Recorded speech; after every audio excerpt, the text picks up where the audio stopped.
Who likes spiders and who likes snakes? In fact, just the word snake sends shivers down most people's spines.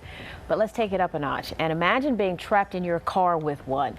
Well, the Fox 5 I-Team's Dana Fowle talked to a Lilburn woman who has quite a story to tell. Now, I've heard this story once, and I want to hear it again. It's so fantastical, if that's a word. It's just amazing. You know, I'm not afraid of spiders or snakes either, but this is a little different. and Julie, who you're going to meet, doesn't seem like she's afraid of much either, but this is a little different. So I'm sitting at home Monday night, and my neighbor gives me a call and says, "You got to get over here." And we sit in front of her computer and watch her friend writing Facebook messages that range from fear to tears to jokes. She was, in fact, trapped in her mom minivan with a snake on the loose.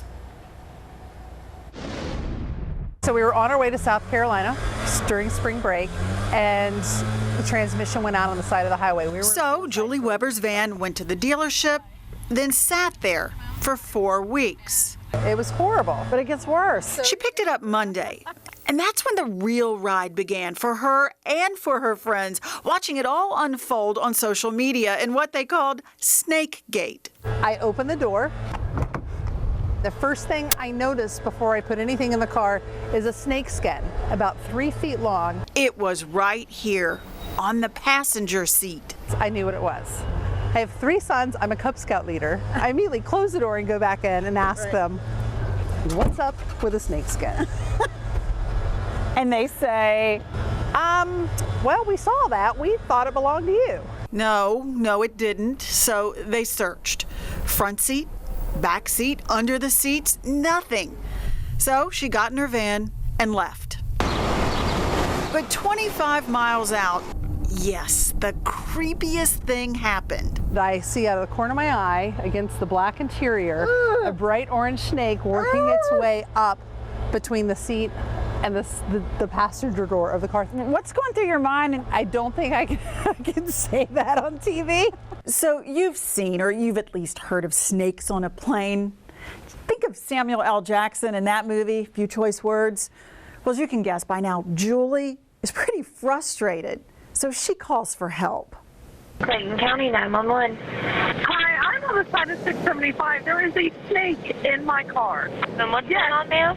There is a snake in my car. I pulled over and gotten out of my car. I don't know if this is the right number to call, but I don't know what else to do. I'm not getting back in my car. Oh, never say never. While Julie waits for an officer to show up, she leans on her Facebook friends who do keep her laughing. One writes, "Let's hope it's not a mama snake that's laid eggs." I got a little braver as I was sitting there waiting, and I'm looking under the seat and I don't see it anywhere. And that's when I started crying, because I thought, someone's going to show up. We can't find the snake. If we can't find the snake, we can't get the snake. And that's just what happened.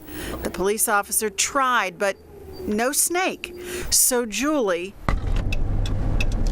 was back on the road. But finally, after getting home, there was a break in Snakegate. This old-fashioned, non-venomous corn snake made an appearance. My neighbor had a good hold of him coming out of this vent. He tugged, but the snake held on tight. After a 10-minute struggle, they just let him go, and back into the van's ventilation system it went. We were afraid. I don't know if you can break a snake in half. Julie just gave up and went to bed. The next morning, she checked in with her growing Snakegate watchers. So I'm back again, day 2, hour 14, 15. AC blasting, hoping that the cold air drives it out. One friend suggested it was time to light up the van, just get it over with. But then Daniel Brandt, her son's school bus driver, walked up, simply opened the door, and there it was, the snake. He lifted it out, took his hero shot, and just like that, it was over. At any point, did you actually feel sorry for the snake? I did, eventually. It took me a while to get there, but... The snake, by the way, was released over the back fence and is presumably still alive and well. Here's the thing, that snake could have come over her shoulder. It could have been a mess. And was it a girl or a boy snake? We don't know. There could be other snakes in the car. I don't know. That's the thing. Are there more snakes in the van? Her husband's taking the van on a road trip, and so he's a little bit uneasy about it. One thing she figured out is the ventilation system. It's all connected. So the thing that creeped her out, she's not that afraid of snakes. The thing that creeped her out was it would go in the ventilation system by the passenger side, and the next thing you know, it's coming out the back. So she never knew where it was, or next thing you know, it's coming around the feet. Like that was the creepy it was part. the same snake. Don't want to freak Julie out. No, or sorry, anything. Julie, I didn't mean to do that. That's enough freaking out. Awesome story. I'm glad she told us. Yeah, it was fun. It was entertaining. All right, thank you so much.